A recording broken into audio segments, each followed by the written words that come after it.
Minister of India, in his address at the National Conference last year, in December 2009, had suggested that government officers, city officials, planners, and other stakeholders should come in and sit together and make a concerted effort for making imaginative solutions to the problems facing the urban sector. This was in the background of India's increasing urbanization that many believe would soon lead to an urban crisis unless conscious efforts are taken to avert it. Without getting into numbers, I can only point to one very significant fact that all of us present today in this hall are witness to an event of historical significance in the civilization of humankind. Last year or the year before, the world became urban with more than 50% of its residents turning urban. Although in India and West Bengal the figure is about 28%, there are alternative ways of thinking that perhaps this 27-28% urban population that is now being described is perhaps more. If we look at it, how do we count whether you are urban or rural, you as a person? If you live in a municipality, you are urban or a census town, and if you stay in a village, you are a rural person. But who creates these divisions? It is basically the government and the political leadership that determines whether it is a Gram Panchayat or a municipality. At this moment, for example, if you think of a town like Joygaon in North Bengal, close to Bhutan's Phuentsholing, there is a development authority under the Urban Development Department, but there is no municipality over there. There is a proposal for it. If the government agrees to make it a municipality, immediately its population becomes urban. It's classified as urban. So perhaps there is an alternative view also that along with the rest of the world, India and Bengal is perhaps also likely to exceed the 50% mark within a few years. In fact, that urbanization is rising at an accelerating rate is no surprise at all. On the contrary, I am surprised why villagers would want to stay in the villages where job, health, education and entertainment facilities are so much inferior to the cities. Where will this tide of extra urban population, rural-urban migration go? Obviously, there are only three ways it can happen. One, by densification of the existing cities. Two, by expansion of the existing cities into the peri-urban areas. And three, by getting them into new towns. The third option of new town is a very exciting option to me. It is a designer's paradise. You get a blank canvas and draw as you wish. But there is also the additional factor that we must encourage new towns because a series of network spaces can save our megacities from crumbling under their own weights. With our present-day concerns on green issues, carbon trading, inclusiveness and sustainability, I often ask myself, if Kolkata were to be redesigned today, how would we have done it? Much later, Salt Lake was designed. Are we satisfied about the way it was designed? Why is Kalyani, another planned city, still not economically vibrant, although Durgapur is? Is there time still to intervene in new town at Rajarhat? Incidentally, in today's paper, Telegraph, you can see a story that says that the government of India has recognized new town Rajarhat to be a satellite town under the JNNU RM. I was present in the meeting yesterday. And in the meeting, I have also proposed that new town Rajarhat should be considered as an energy efficient town. They are using the term ZEST, Near Zero Energy Satellite Town. So there will be soon an energy audit to be conducted by the Bureau of Energy Efficiency by December this year, and therefore one additional input will go into the designing of new town at Rajarhat. In fact, along with the basic West Bengal strategy that has already been mentioned, that is being done by the Center for Good Governance and ASCI, there is also another study that is recently being commissioned by the government of West Bengal. It's called Strategy for Green Urban Spaces. It's being done with assistance from the DFID. In the inception meeting about this urbanization for green spaces, in the inception meeting held recently, I indicated that the way building rules are now energy sensitive, we could think of town planning rules that would be much more specific, detailed, and perhaps compulsory. For example, I think of, for example, an 8-lane periphery road in any new town that would be built with, say, 1 million plus population. The challenge is that how do we articulate and systematize such things, first as a matter of policy and later through the TNCP Act.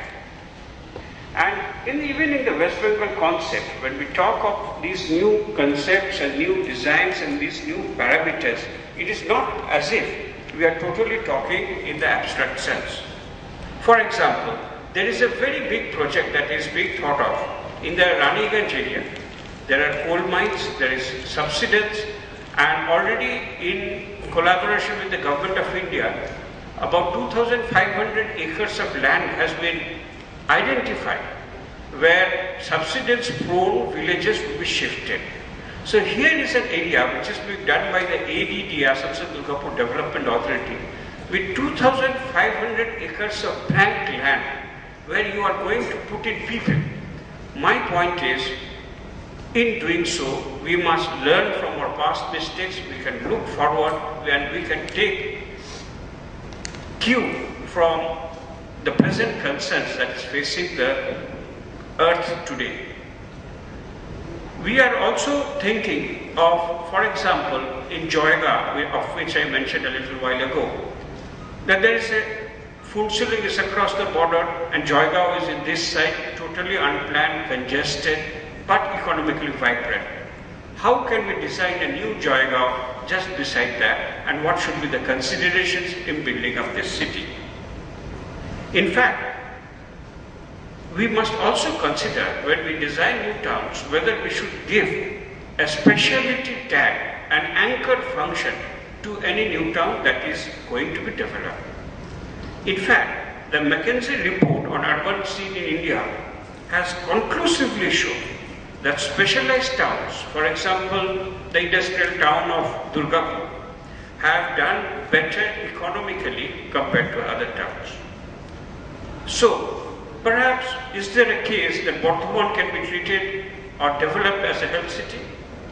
Is a financial hub in new town Rajarhat going to speed up its urbanization? These are questions that we need to look at. Charles Correa has recently commented that new ribbon cities now need to be developed. He has said that you shouldn't build MRTs, that is metro rapid transports, in existing cities. Rather, cities should be built around transport corridors, high-speed transport corridors.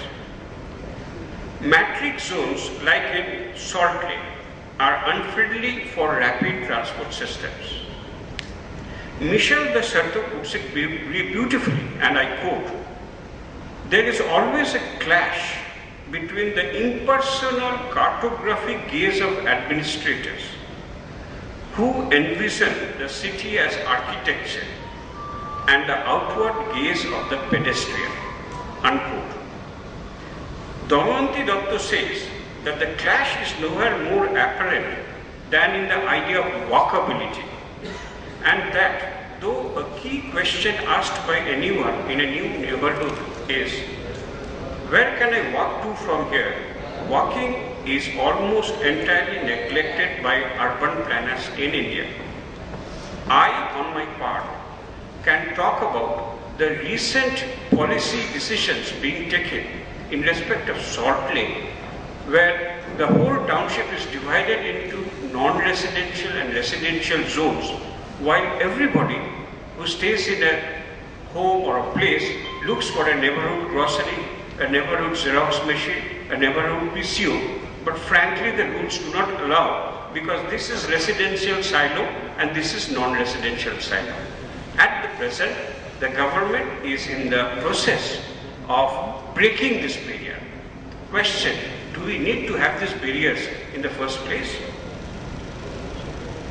In my view, the urban strategists have not involved the key stakeholders in a strategic manner. The civil society, in my view, should be engaged as a partner in all planning exercises so that the plans made are in tune with the needs of a rapidly evolving urban society. Earlier this week, there was a stakeholders consultation with the state government on framing a policy for street vendors. It was argued in this meeting by the stakeholders, that is the vendors associations, that there is a street economy in all cities of the world, and therefore in all cities of the world footpaths have had always vendors. There must be a recognition of this fact, and provision must be made by balancing conflicting demands. One suggestion was that informal vending zones must be provided for about 2.5% of the city's population. Even in the sphere of slum-free development, the Government of India and the Government of West Bengal has been working for a long time through JNNU, Rajiv Awas Yojana. Even there must be a conscious policy of dealing with providing affordable housing for all by involving the stakeholders. I think very strongly that meaningful consultation with key stakeholders through the mechanism of, for example, like the EIA, that is Environmental Impact Assessment, there may be a planning impact assessment, PIA, also that should be devised before any such socially relevant planning exercise is taken up. The last point that I wish to make is that perhaps it is not enough that in the field of urban services, there is a service available. That is not the end of the story. What is important is that every citizen in the cityscape should have access to his entitled amount.